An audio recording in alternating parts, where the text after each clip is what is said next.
Anchor అది ఒక ఆడదే కదా, దాన్ని చెప్పు తీసుకొని కొట్టాలి. అసలు మనిషేనా? నువ్వు తింటావా ఆడ తినేది అమ్ముతుండా? అది రోడ్డు మీద అమ్ముకునేది ఉన్నా సరే, పిల్లని ఎత్తుకునేది అమ్ముకుంది అనుకో, దాన్ని కూడా ఆడుకోనిస్తలేరు. దాన్ని కూడా తీసి ఇన్స్టాలో పెడుతున్నారు. పోనీ ఓడన్న లవర్ ఇద్దరు పార్క్ వచ్చారు అనుకో, దాన్ని కూడా తీసి పెడుతున్నారు. మేము సనాతన ధర్మాన్ని కాపాడుతున్నామంట. సన్నాసి గుండెల వరకు చక్కగా అడుగుతా మీకు ఏది తెలియదు. రాముడు ఎడగొట్టినాడో చెప్పనికి వస్తుందా మీకు? కృష్ణన్ గారికో యేసుప్రభు ఎన్ని సంవత్సరాలు బతికిండు, ఎన్ని అద్భుతాలు చేసినాడు చెప్పనాడు. ఏంటంటే నేను అద్భుతాలు చేసా అంటాడు. మన ఇంట్లో మన పిల్లలు చక్కగా ఉండదు. సనాతన ధర్మాన్ని కాపాడేటోడు ఇన్కమ్ లేకుండా ఎవడని వచ్చి మాట్లాడుతున్నా ఇప్పటి వరకు ఎవడు కాపాడేవాడు? దేవుళ్ళని మనం కాపాడుతున్నారు నాయన. దేవుని మనం కాపాడేవాడైంది. మనం ముట్టక ముందు నుంచి ఎవడు కాపాడిండు? వాళ్ళ మీద బతుకుతున్నారు మీరు అంతే. ఓ బాబు నన్ను కష్టం వస్తే సాయం చేయమని ఎందుకే కదా. పోనీ మా ఫాస్టర్లో నుంచి చేయమను. అందరికంటే ముందు ఇలా పారిపోతారు కదా. వైన్ షాపుల విషయంలో ఎందుకు బయటికి రావట్లేదు, ఎందుకు మాట్లాడట్లేదు? ఎందుకంటే వాడు 100-50 సంపాదించుకుంటాడు, వీక్ పర్సెంట్ కాబట్టి వాడి గురించి ఏది మాట్లాడి నడుస్తుంది. ఎందుకంటే వాడు కేసులు పెట్టలేడు, కేసుల చుట్టూ వాడు తిరగలేడు.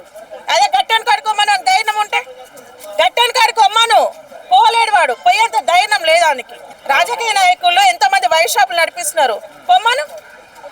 ప్రతి టీవీలో కానీ సోషల్ మీడియాలో కానీ ఏ సినిమా థియేటర్కు మద్యము ఏంటంటారు ఆల్కహాల్ అంటే తాగొద్దంట. మరి వైన్ షాపులు మూపియొచ్చుగా కదా.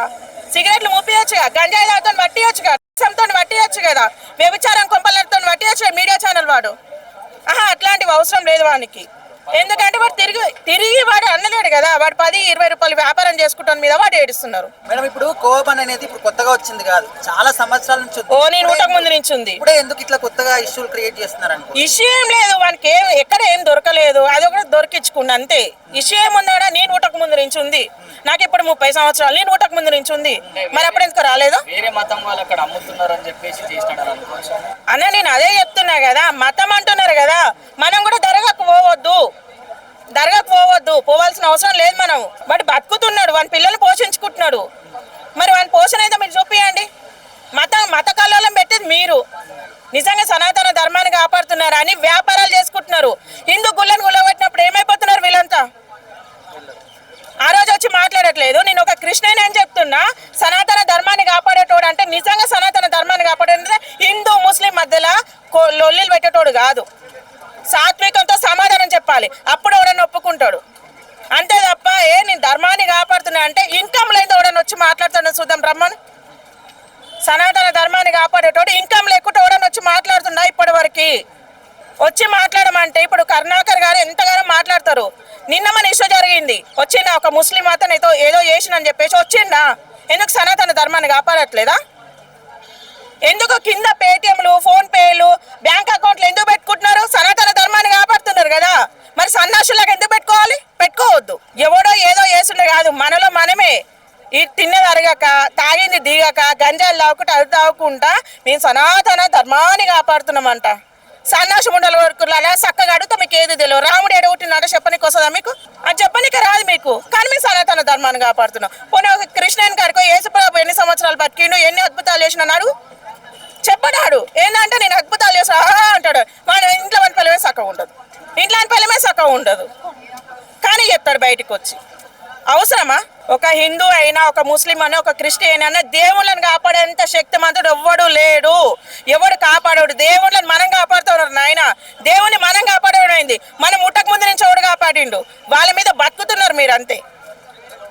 వాళ్ళ మీద వ్యాపారాలు చేసుకొని బతుకుతున్నారు తప్ప దేవుళ్ళని మనం కాపాడడం ఏంది? ఏ నుంచి కాపాడుతావు నువ్వు? ఇవాళ రేపు అసలు నువ్వు నిజంగా సనాతన ధర్మాన్ని కాపాడుతున్నా అంటారు కదా. నువ్వు పోతే ఏమైనా చేస్తావు. మరి ఏంటంటే నిన్ను నువ్వే కాపాడుకోలేకపోతున్నావు, దేవుని ఏం కాపాడుతావురా? ఏ నుంచి కాపాడుతాడు దేవుణ్ణి? నిజంగా దేవుని కాపాడడం అంటే, దేవుని మార్గంలో నడవడం అంటే, రోడ్డు మీద ఓడన్నా ఇబ్బంది, రోడ్డు మీద పోతుంటోడన్నా సస్తా చూస్తారా? చూడాడు. ఎందుకంటే మన చెవులకెళ్ళి 100 రూపాయలు పెట్టమని ఎవరైనా చేసినా కానీ వాడు సోషల్ మీడియాలో పెట్టకూడదని చేయమని చూద్దాం. కనీసం కుక్కకి దెబ్బ తాకినా కానీ ఇన్స్టాలో కానీ సోషల్ మీడియా కానీ వాడేదో సర్వీస్ చేసిన వాడి లైక్ల కోసం, వాడి ఫాలోవర్ల కోసం చేస్తాడు వాడు. నిజంగా మేము కాపాడుతున్నాం. ఎందుకు కాపాడుతున్నా అంటే లైకులు కావాలి, ఫాలోవర్లు కావాలి అంతే. ఎవరు సాయం చేయడు, కానీ నటిస్తారు అంతవరకు. అది కానీ ఎవరికైనా కష్టం వస్తే హిందులే కదా. హిందూయే సాయం చేయమను. ఓ బాబు నన్ను కష్టం వస్తే సాయం చేయమని హిందుయే కదా. పోనీ మా ఫాస్టర్లో నుంచి చేయమను. అందరికంటే ముందు ఇలా పారిపోతారు. అందరికంటే ముందు కానికలే అంటారు చూసి, అందరికంటే ముందు ఈడ వారిపోతాడు. నీకెందుకు కష్టం వస్తే నేనున్నా అంటారు. అందరికంటే ముందు ఈడ చెప్పకుండా వారిపోతాడు. మీరు సనాతన ధర్మాన్ని కాపాడతారు, మీరు ముస్లింలను కాపాడతారు, మీరు క్రిస్టియన్లుగా కాపాడతారు. ముందు మిమ్మల్ని చూసుకొని మీరు ఏడ్చుకోరి, మీ బతుకులు మీరు చక్కగా చేసుకున్న తర్వాత దేశాన్ని ఉద్ధరించడానికి రారు. వాడిని పొట్టతిప్పలకు ఏదో వాడు బండి అమ్ముకుండు. ఇన్ని సంవత్సరాల నుంచి ఏమైపోయింది? బలహీనుల దగ్గరికి కాదు పోయేది, బలవంతుల కడుకోరు. మీకు ధైర్యం ఉంటే ఆడే గెలిచి రావాలి. ఎంత పెద్ద మొగాడైనా సరే ఏమంటారు, ఇంట్లో గెలిచి బయట గెలువురా అంటారు. నువ్వు ఫస్ట్ నీది నువ్వు అడుక్కున్న తర్వాత బయట అడుగు ఒప్పుకుంటాం, ఎవరైనా సరే యాక్సెప్ట్ చేస్తారు. మీదే సకా లేదు, మేము ఆంది అడుగుతాం, మేము ఏంది చెప్తాం. మనలో తప్పు మనం తెలుసుకొని అవతలలో తప్పు చూడాలి, అందరు యాక్సెప్ట్ చేస్తారు. వాని పొట్టతిప్పలకి ఏదో వాని పిల్లలు పోషించుకోనికే ఏదో చేస్తే వాడిని ఏ ఇన్స్టాలో చూడు వాంది, ఫేస్బుక్లో చూడు వాంది, ఏళ్ళ చూడు వాంది. అసలు యాంకర్ అది ఒక ఆడదే కదా, దాన్ని చెప్పు తీసుకొని కొట్టాలి. అసలు మనిషేనా? నువ్వు తింటావా ఆడ తినని నమ్ముతుండా? ఇప్పుడు మందు తయారు చేస్తున్నాడు, మందు తాగడాన్నా? వాడు తాగి చూసి అమ్ముతాడు. ఇప్పుడు బిర్యానీ సెంటర్ పెట్టినాడు, ఆడు తిన్నాడా? వాడు తినే కదా అమ్మేది. నేను దశ వాళ్ళు దసరని పెడతాడు ఆడు.